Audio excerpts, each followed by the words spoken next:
And now that we are done with the UFC 308 title fight recap, we will get into the rest of the card, and we start with the 5-round co-main event that didn't even see the end of the first round. Khamzat Chimaev is still undefeated. Khamzat Chimaev needs to be next for the middleweight title. Dricus du Plessis versus Sean Strickland 2. Please, nope, don't need it. First fight was great, controversial, all the things. Don't need it. Khamzat Chimaev just steamrolled Robert Whittaker. Khamzat Chimaev just ran through one of the greatest middleweights in UFC history.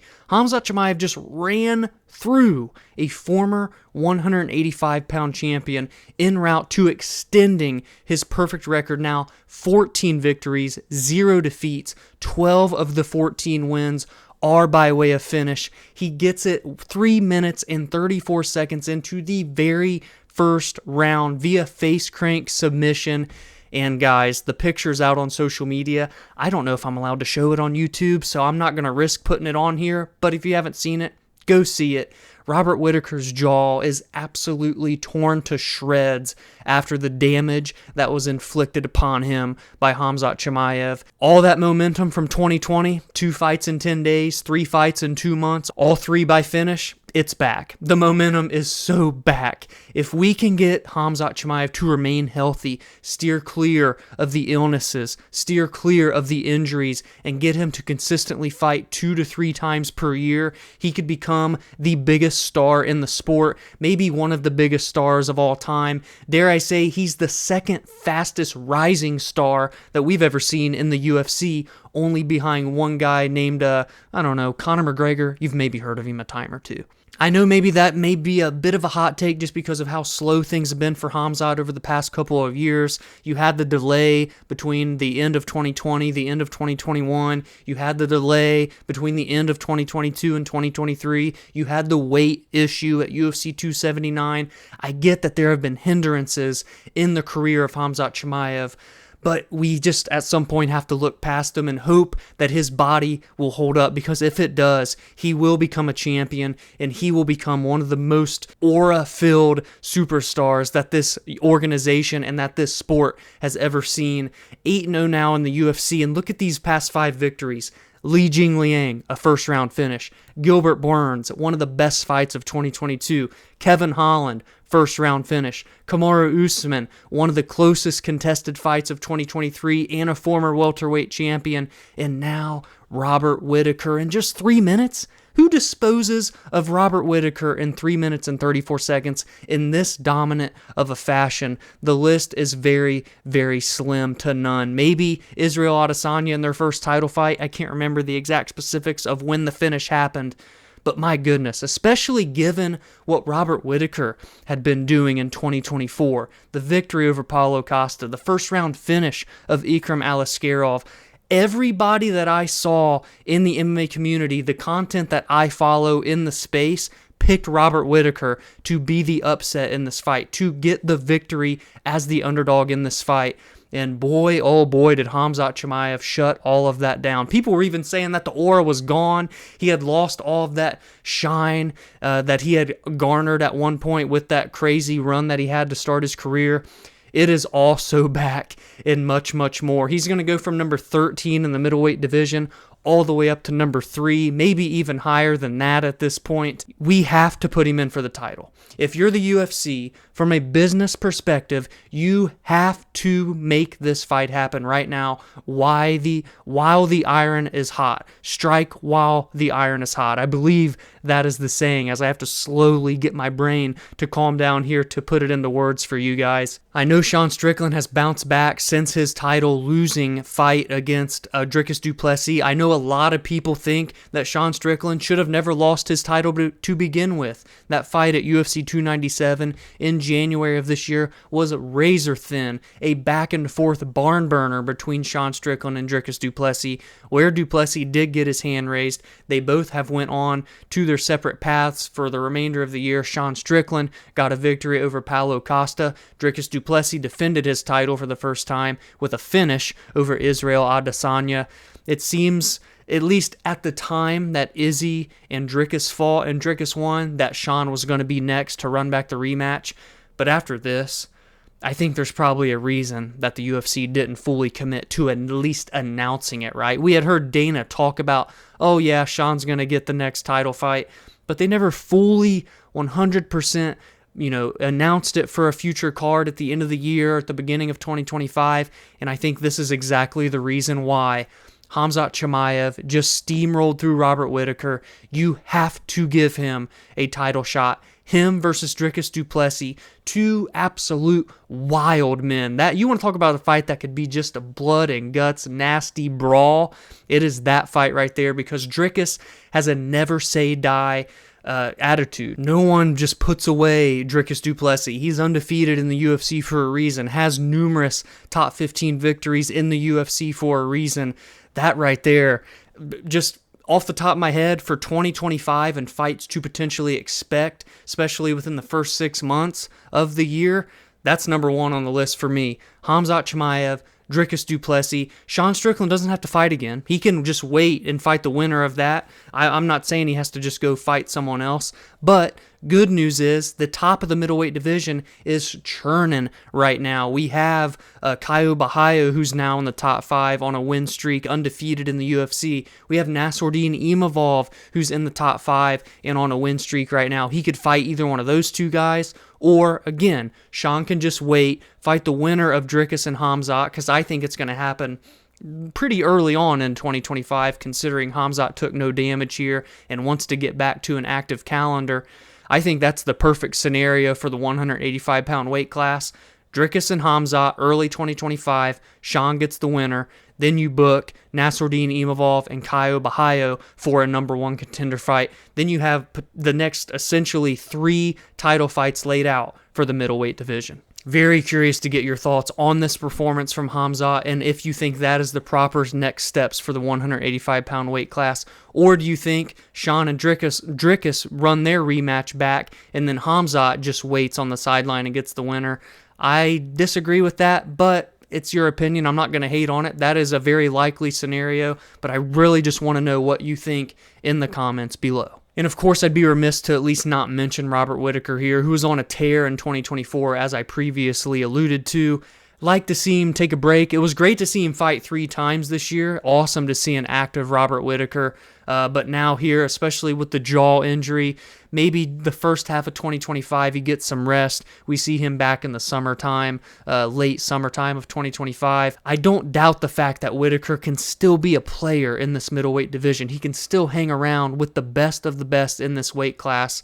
But Khamzat Chimaev has just proven time and time again that when he is healthy and when he's in that cage, he is just built different. Next up, we head to the featured bout and the number one contendership bout, more importantly, in the light heavyweight division. In this fight, we saw Magomed Ankalaev improve to 19-1-1. He is now on a 13-fight unbeaten streak after this unanimous decision victory over the number 5 ranked Aleksandar Rakic. Now, I'm not going to take forever here to recap this fight because it wasn't the most exciting of bouts. It wasn't a snoozer. It wasn't boring. It just wasn't super great either, right? It's just kind of an okay bout where they went toe-to-toe, back and forth in the striking realm. I believe it was a unanimous 29-28 across the board, so Rakic did get a round on the judges' scorecards. But all in all, Magomed Ankalaev continues this insane run that he is on right now in this 205-pound division. He's literally beat everyone that there is to beat right now. Nikita Krylov, Volkan Oezdemir, Thiago Santos, Anthony Smith, Johnny Walker, and now Rakic. Pair that with just, again, 13 fights in a row without defeat. He honestly shouldn't even have a loss. Let us not forget, his loss came in his UFC debut with 1 second left on the clock when Paul Craig submitted him. Otherwise, he would be a perfect undefeated fighter, of course, outside of the draw he had with Jan Blachowicz. And I put out the poll on the Verbal Sparring X account, at Verbal Spar MMA, shameless plug here right in the middle of the recap, where I asked, will he get the next title shot against Alex Pereira? To me, he's all but earned it. He absolutely should be next to face Pereira for the light heavyweight title. However, it is 51% to 49%. 51% of course being for yes, 49 for no, as even as you can have it right now on that poll in the community in this mixed martial arts space.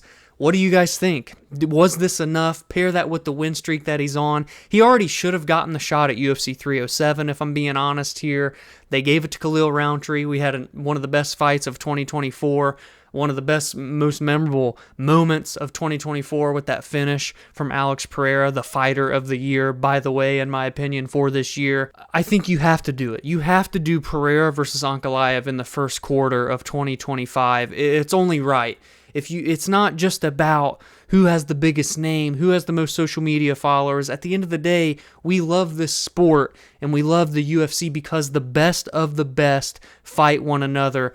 And whether you like the fighting style of Ankalaev or not, you cannot deny how elite of a fighter that he has been in this division for the past 6 years now. He must fight Alex Pereira at what will be Alex Pereira's 4th attempt at successfully defending his light heavyweight title. We got to do it and then go from there. I don't think you can look elsewhere in the 205-pound division specifically. I think the only way that this isn't the next fight for the light heavyweight title, actually, Magomed should be next for the light heavyweight title regardless. I should put it this way.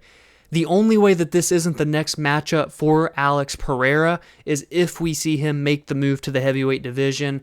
I don't necessarily think that will be his next fight. I do think he will look to defend his title one more time at 205 before making any decisions on moving up. But that fight come November 16th between Jon Jones and Stipe and the aftermath of their decisions could impact what we see Alex Pereira do next. So it'll be interesting to see these last 2 months what we see happen in this division and in the heavyweight division and what we see from Alex Pereira. Now let's get into that top 15 battle in the featherweight division. I knew this fight was going to fly under the radar, and I knew this fight was going to deliver. Come on, man. Lerone Murphy, Dan Ige, number 12 versus number 14. Dan Ige coming into this fight after taking the 4-hour notice bout back in June at International Fight Week against Diego Lopez, where he took a round on the judges' scorecards in that fight. Now gets a training camp and comes back to face the undefeated Lerone Murphy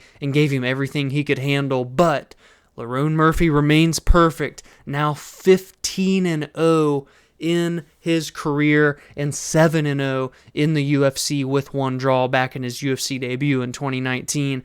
Back-to-back massive victories for Lerone Murphy. Edson Barboza in a main event back in May, and now here in an absolute back-and-forth scrap with Dan Ige, where Dan Ige looked like a man on a mission in the first round of this fight. Looked sharp on the feet, had great power in his hands, even dropped Lerone Murphy at the end of the round. Paired that with a takedown and some control time from Ige. He was really on one in that first round, but credit to Lerone Murphy for bouncing back, especially very well in round number 2. And in round number 3, very, very close. Both fighters had takedowns.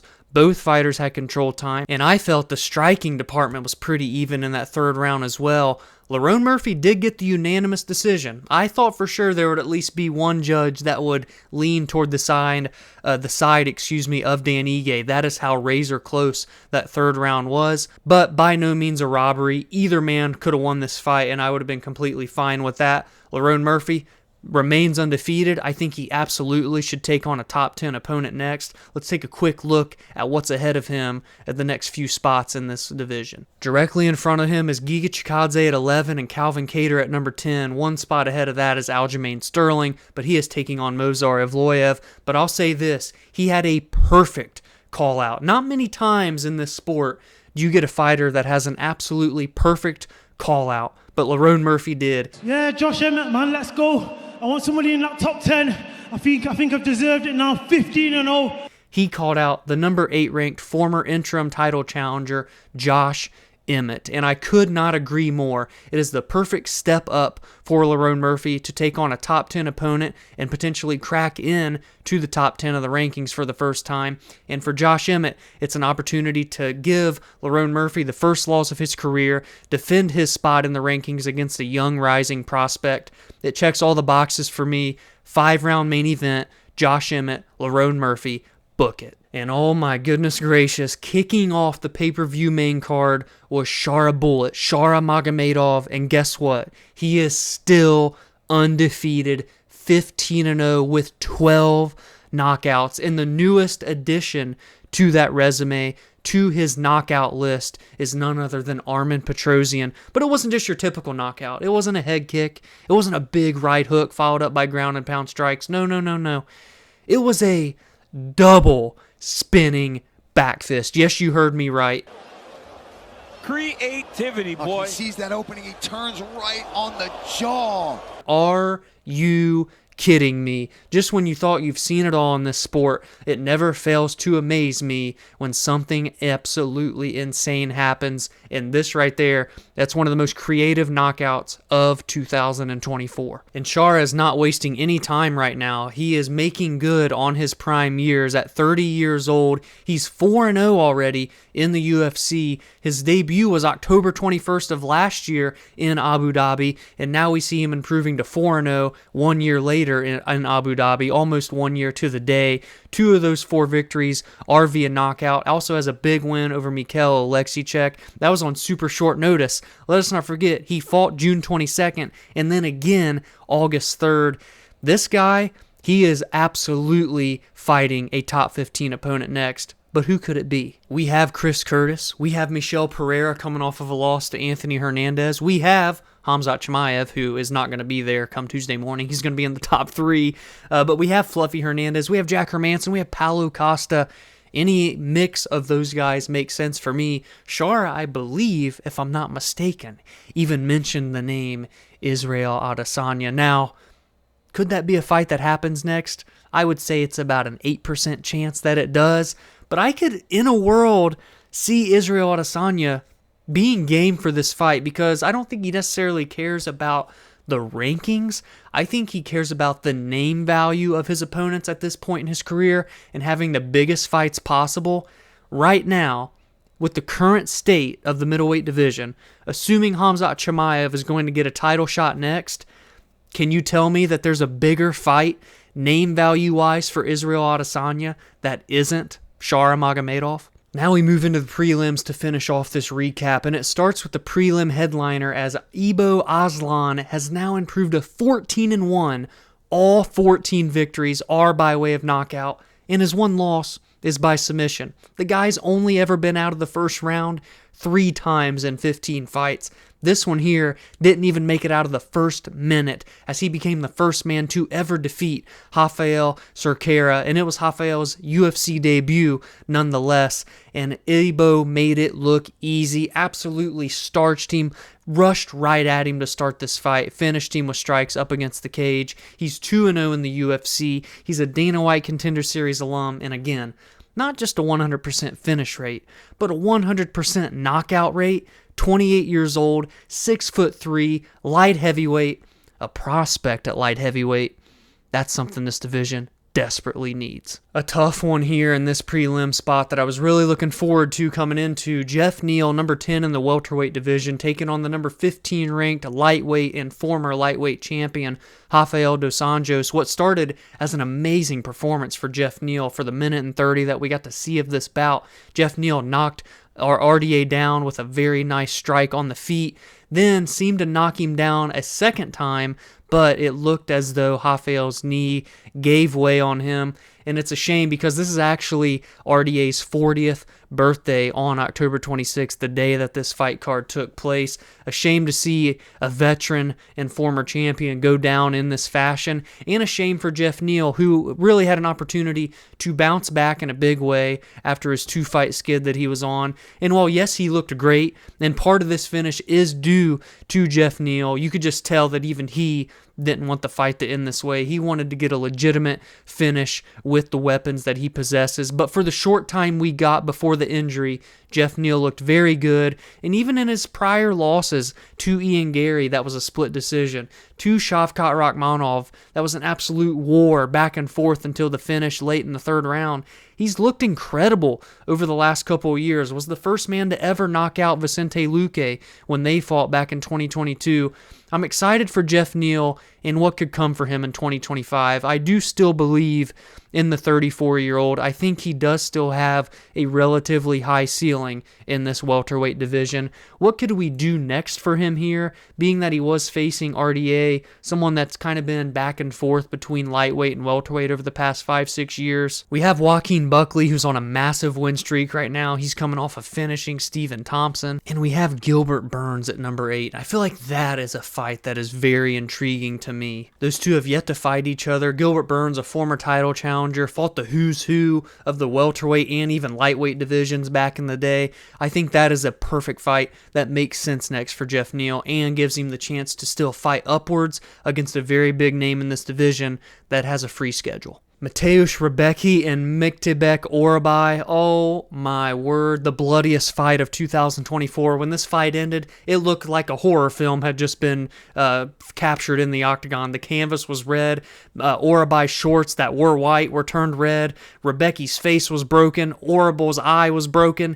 This was an absolute just blood and guts war. Myktybek hadn't lost a fight since December of 2020. He was 2-0 in the UFC prior to this split decision loss, and Rebecki is on an absolute tear in his own right. He's now 20-2, only ever went the distance 4 times now after UFC 308. He's coming off of a loss to Diego Ferreira, but prior to that, hadn't faced defeat in over 10 years, dating back to September of 2014. These two guys are a breath of fresh air for their respective division. I think whoever they face next will be an absolute barn burner of a fight. Abus Magomedov and Bruno Ferreira had a pretty good back and forth. For the most part, Abus was able to have control of this bout, but I do remember specifically in that third round, if I'm not mistaken, Bruno had some pretty big moments. It may have even been the second round now that I'm thinking about it even more than I was a few seconds ago. Regardless,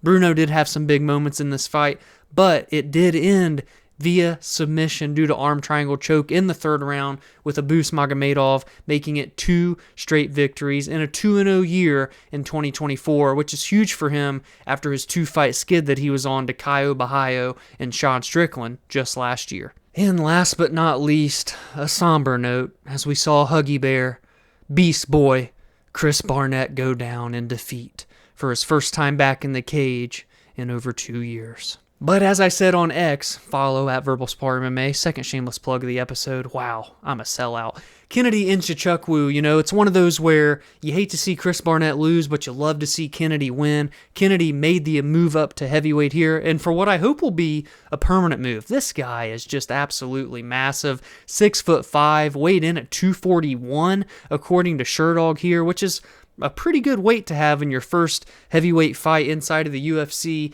He had a bit of a mixed run of things in the light heavyweight division. He started hot, then had a couple losses, then had a couple wins, then had a couple losses. Now here, I will say Chris Barnett seemed to have injured his knee in the pre-fight introductions, which is unfortunate. The big fella jumped up just a little too high, and as he came down, seemed to injure his knee. Also, they said he came into this fight 3.5 months removed from repairing a torn Achilles.